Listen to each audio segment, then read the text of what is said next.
พี่น้องกลับสบายดีเด้อค่ะพี่น้องตอนเช้าๆพี่น้องเขาจิ้วสิลงไปเบิ่งอึ่งแน่นอนคนใหม่ลงจับเมื่อคืนนี้2 เทื่อพี่น้องเอ้ยมาพี่น้องมาเบิ่งน้ำกันว่าตอนเช้ามันสิมีบ่พี่น้องเรือสจีสิพาลงไปเบิ่งเดี๋ยวนี้ได้เสียงมันนะพี่น้อง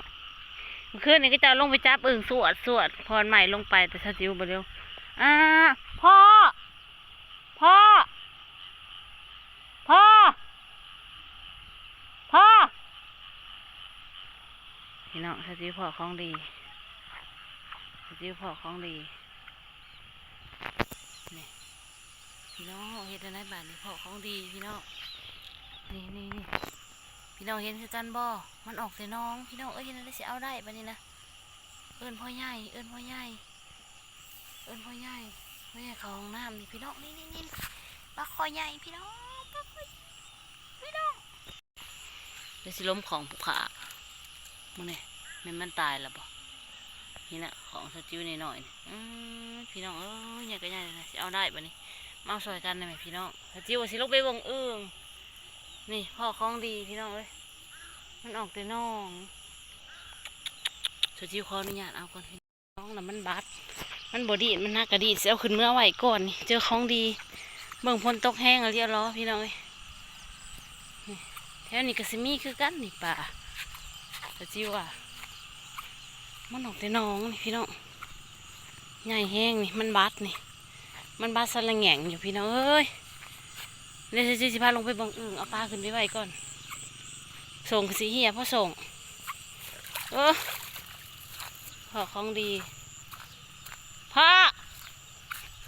เอิญพ่อใหญ่กับบ่คานมันโอ้ยส่งสีเหี่ยพ่อส่งเลิงเพื่อค่ะสจิวเอาปลามาให้พ่อใหญ่ไปเบิ่งอีกก่อนมันบืนเท่านี้ก็จักว่าบืนขึ้นนี่ปีน่ะมันบืนเขาขอกงัวพี่น้องปีน่ะเบิ่งสภาพมันหน้าตาสดปีนั้นบืนเขาขอกงัวนี่แล้วนี่ใหญ่แห้งแต่ปีนั้นนะเจ้าว่าใหญ่สำกับเซาจิวเห็นมือนี่ปลามันบืนออกแต่น้องพี่น้องเอ้ยนี่หาบางอีกแถวนี้ปลาบืนเด้อปลาดุกปลาคอพี่น้องปองปลายเอ้ยคนตกบืนน่ากินแท้ผูกกับเจ้าว่าบืนเซาจิวสิลงไปเบิ่งพายลมไปเบิ่งอึ่งก่อนนะพี่น้องอึ่งห้องสวนอยู่ปะไปเบิ่งน้ำกันว่าซิมีบ่นะคะพี่น้องคะหนาสดนะคะพี่น้องสจิวยังบริสวยหนายังบริข้างหมูขาวเพราะว่าตื่นเต้นนะคะสิมาหาเบิ่งปลาแถวนี้ได้เลยตัวหนึ่งพี่น้องปลาคอยใหญ่ก็เลยตื่นเต้นนะใหญ่แห้งเลยพี่น้องบอกไปได้ไปเบิ่งน้ำกันไปเบิ่งหาเบิ่งอีกเนาะอีปูนานี่เก็บปูไปน้ำเก็บปลาไปด้วยเก็บหอยไปเบิ่งหอยทางหน้าซาปานีผู้ไปเบิ่งหอยอยู่ผู้หอยโขงเดี๋ยวจะจิ้วเก็บหาปูหาปลาหาอื่นก่อนเด้อจะสิไปเบิ่งหอยโขงเดี๋ยวจึงสิเกี่ยวขึ้นเมื่อ1 เขายังไม่1 เขาโอ้ยส่งกระสิเฮียส่งเลิ่งส่งบ่มีหัวบ่มียางนี่พี่น้องปลามันบืนปลาคอยใหญ่บืนโชคดีที่เช้าจิ้วตื่นแต่เช้าพอปลาคอยใหญ่พี่น้องเอ้ยเฮ็ดสุยรวยอยู่ดำคึกอยู่ปลาคอยดำปลาคอยใหญ่เบิ่งน้ำเบิ่งไห้แห้งพี่น้องหลังฝนตกพี่น้องเอ้ยหลังฝนตกนี่สิได้เห็นหัวได้เท่านี้เสียงอึ่งห้องอยู่ไซพี่น้องจะจิ้วได้ยินอึ่งห้องเอือกอยู่คนใหม่ลงเอาเมื่อคืนนี้2 รอบเดี๋ยวขึ้นเมืองจะจิ้วถ่ายให้เบิ่งว่าได้ลายบ่นะคะโอ้น้ำให้หน้าให้นี่หัวให้หน้าให้นี่หัวยังไว้1 เขาแต่ว่าตื่นเต้นนะลงมามันอาจจะไปเบิ้ลแล้วพี่น้องเอ้ยอึ่งนะเดี๋ยวเธอจิวมามันก็ยังเงียบเลยเสียงอึ่งนะพรใหม่เอาแถวหนองนี่น้ำไหลได้นี่ฝนแห้งพี่น้องเอ้ยน้ำไหลหวยหาตึกสะดุ้งแล้วเนาะพี่น้องน้ำไหลหวย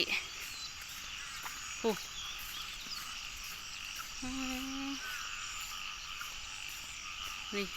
ถ้าจิวหย่างลงมามันกับบ่ห้องเด้ออึ่งพี่น้องฟังไปเนี่ยพรใหม่เอาได้หนีละคืนนี่น้ำเต็มเราอะน้ำเต็มผายพี่น้อง ป๊าดน้ำไหลตัดตาดจิ้วลงมาเบิ่งซื้อๆว่ามันมีบ่เก็บอีปูนี่แหละพี่น้องเห็นแต่อีปูเก็บอีปูบ่ได้อื่นก็เก็บอีปูเฮาน่ะเก็บอีปูแล้วก็ถ้าจิ้วสิไปเก็บหอยโขงพี่น้องหาเก็บอีปูผูกเสียงอึ่งอยู่หัวพี่น้องได้ยินบ่เก็บอีปูนาอันเดจะมาห้องอยู่ใส่พี่น้องเอ้ยผูกห้องอยู่น้องผูกเอ้ยเดี๋ยวสิเห็นตัวอึ่งมันก็บ่เห็นแล้วตัวอึ่งพี่น้องเดี๋ยวก่อนใหม่เอาในนี่แล้วเมื่อคืนนี่เราก็ได้หลายเติบผูกห้องอยู่ผูกห้องสนั่นพี่น้องได้ยินบ่แต่ถ้าจิ้วลงมาหาเราเบิ่งบรรยากาศซื่อๆเด้อพี่น้องอาจจะบ่เห็นตัวอึ่งเดี๋ยวไปเบิ่งอยู่เทิงเฮือนเดี๋ยวไปเบิ่งอยู่เทิงน้ำกันละพรใหม่ได้หลายบ่เพราะว่าถ้าจิ้วมายังมื้อเช้าน่ะบ่ได้ดอกอึ่งจะเอามาคืนนี่หลายขนาดพี่น้อง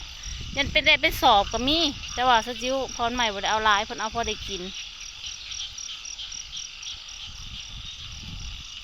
ลงมารอบเช้าบ่ได้จักโตพี่น้องบ่ได้จักโตก็คุ้มอยู่เนาะพี่น้องได้ปลาคอยใหญ่เนาะถ้าจิ้วได้ปลาคอยใหญ่เนาะมารอบเช้าเพราะว่ากลางคืนถ้าจิ้วขัดคาลูกก็เลยบ่ได้มาถ่ายคลิปให้พี่น้องเฮาเบิ่งสั่นแล้วโอ้สิลงมาถ่ายคลิปให้พี่น้องเบิ่งคักแล้วพี่น้องหาเก็บกระปูให้ถ้าจิ้วก็ได้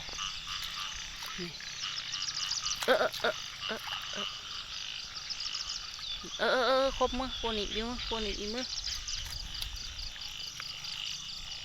หาเก็บอีกปูเนาะพี่น้องบ่ได้อื่นก็หาเก็บกับปูนา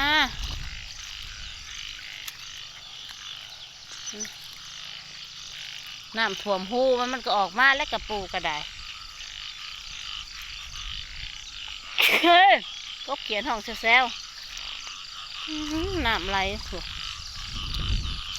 อากาศดีขนาดเลยพี่น้องบ้านนาเฮาฝนตกในนี่ก็แบบที่เห็นบรรยากาศตอนยังน้อยเนาะพี่น้องเอ้ยพากันแล่นเล่นน้ำฝนนี่แต่ชาจิวก็ยังใส่ชีวิตดังเดิมอยู่ด้วยพี่น้องพอชาจิวอยู่ไฮอยู่หน้าคือเก่าเนาะบ่ได้อยู่ในเมืองเนาะพี่น้องเนาะเขียนห้องสนั่นพี่น้องจิวได้จะเก็บอีปูแต่ว่าหน้าซาสุปนีน่ะจะมีหอยโขงเนาะพี่น้องเนาะหลักเก็บหอยโขงหน้าซาปนีโอ้หาเก็บมันอึ่งบ่ได้กะหาเก็บกับปูนะบรรยากาศดีมากเลยค่ะตอนเช้าๆนะคะวันนี้วันอาทิตย์นะคะ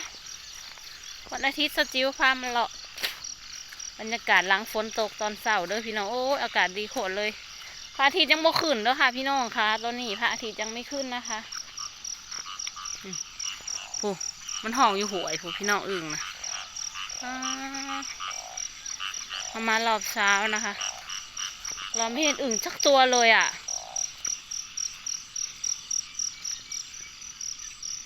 ไม่เห็นอึ่งสักตัวเลยอ่ะเพราะว่าประมาณรอบเช้าส่งกระเลิงโอ๊ยเที่ยวดึงแต่ส่งเนาะเสียงน้ำไหลพี่น้องไม่เจออึ่งสักตัวเลย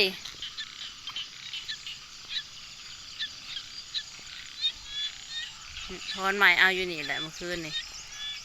มันก็มีอยู่ด้วยพี่น้องอึ่งก็ได้แต่ว่าปะพี่น้องจิ้วสิไปแล้ว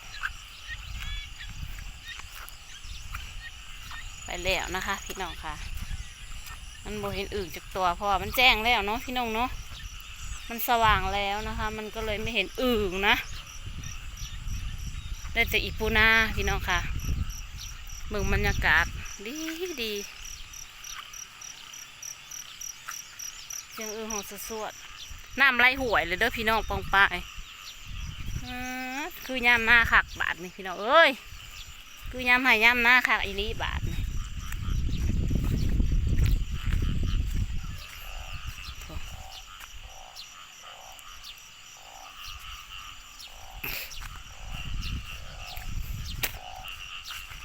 คือยามหายยามหน้าคัก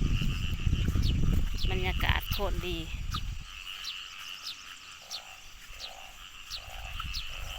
จิ้วก็หาเก็บอีปูแล้วพี่น้องนี่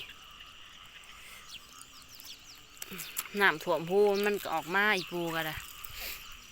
บ่ได้อื่นก็เอาอีปูนานะคะพี่น้องค่ะหาเก็บอีปูนานะคะจิ้วจะไปเก็บหอยโขง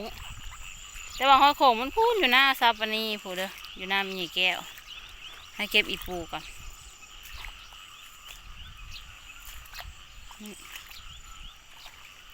มันหล่มเด้อพี่น้องเอ้ยมาแถวนี้นะล่ม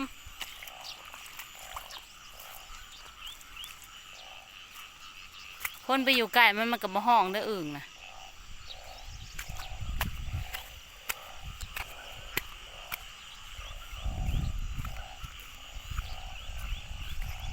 น้องไทกาตื่นเสียงหายร้อนน้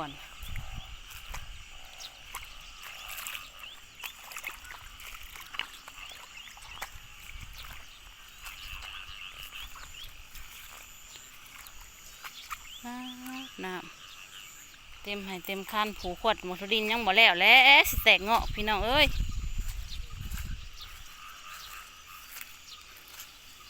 โอ้ยส่งก็ได้นุ่งส่งบ่มีหัวบ่มียางโคตรเสียงรถไฟเนาะบ้าน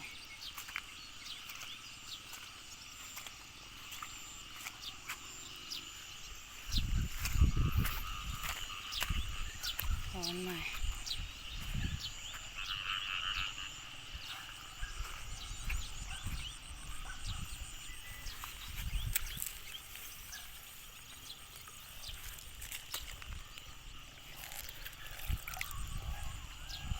เจ็บอีปูนา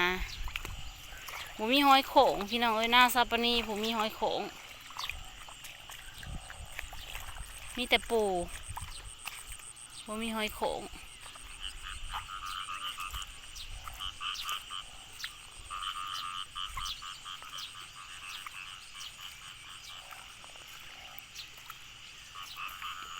โอ้ยส่งก็ได้ส่งผมมียาง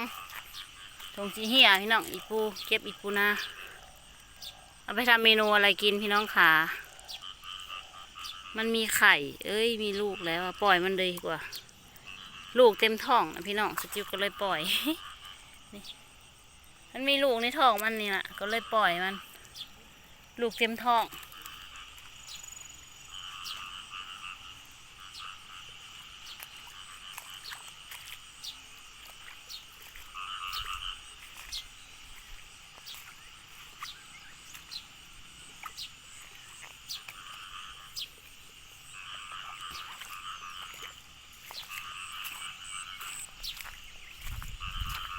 ไปหาหนึ่งข่าวหนึ่งน้ำพี่น้องยังไม่หนึ่งข่าว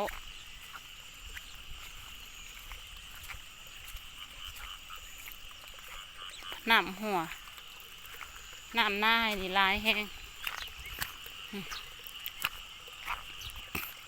ว่าสิปลูกถั่วดินคั้นนี่แหละพี่น้องแป้นเตอนี่ค่ะอะไรนี่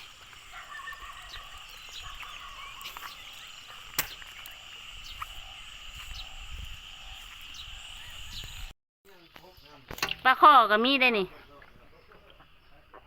นี่ดิพี่น้องผลงานพอใหญ่ผลงานอันพอวันใหม่หาว่าเจ้าว่าลงสบีลงจับใส่ธงโทรหาสบีบติดสงสัยแต่คืนนี่พูนนะปลาโค้งเอาบ่มึงเอาอยู่อึ่งมาต้มกินอยู่มาต้มอึ่งนี่นะพี่น้องกบกะเฮ้ยจะคือปล่อยเฮ้ยกบนะมันเอาไปเป็นแม่พันธุ์พอพันธุ์เดี๋ยวพี่น้องผลงานพอวันใหม่เมื่อคืนนี้ก็ได้เยอะอยู่นะคะเพิ่นบ่มีด่างขุบคันเป็นมีด่างขุบแห้งสิได้ลายบ่มีด่างขุบนี่นะพี่น้องได้ลายเติบเฮ็ดด่างไว้ในกว่าโอเคล่ะพี่น้องไอ้จื้อสิแบ่งอันอื่นให้พ่อใหญ่โคงมาต้มเฮ็ดลายเติบมาพี่น้องมาต้มน้ำกันมื้อนี้ให้คือสิบ่ได้ต้มวันนี้วันพระใหญ่นะคะมื้ออื่นจังสิต้มนะคะโอเค นี่โอเคเด้อพี่น้องสำหรับคลิปนี้จุกก็ขอจบไว้สำนี้สักก่อนนะคะหลอดทุงหลอดถ่าพี่น้องเอ้ยนี่เบิ่งในไลน์เติบฝากก็ไลค์ก็แชร์ก็ติดตามให้ในเด้อค่ะพี่น้องค่ะเพื่อเป็นกำลังแรงใจให้สจิวคลิปต่อไปพี่น้อง